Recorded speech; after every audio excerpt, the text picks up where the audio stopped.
नमस्कार मित्रांनो, वचन दिले तू मला या मालिकेच्या येणाऱ्या भागामध्ये आपल्याला पाहायला मिळतं आईसाहेब आता ऊर्जाच्या घरी आलेले असतात. ऊर्जा घरी नसते, परंतु पूर्वाताई खरी असतात.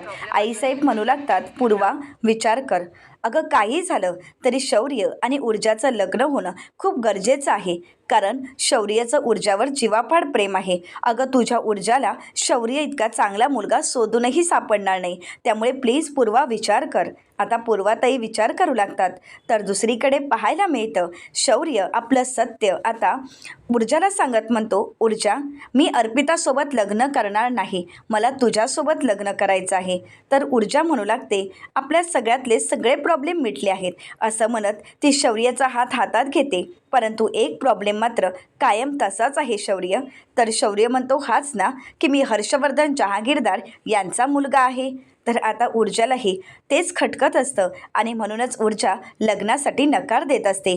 आता आईसाहेब शौर्य आणि ऊर्जा या दोघांना कशाप्रकारे एकत्र आणतील आणि शौर्य आणि ऊर्जा यांचं लग्न निर्विघ्नपणे पार पडेल का, असं असंख्य प्रश्न आपल्यालाही पडलेले आहेत. तर येणाऱ्या पुढील भागामध्ये आपल्याला या प्रश्नांची उत्तरं मिळणारच आहेत. तर तुम्हा सगळ्यांना आजचा हा व्हिडिओ आवडला असेल तर नक्कीच चॅनलला सबस्क्राईब करा.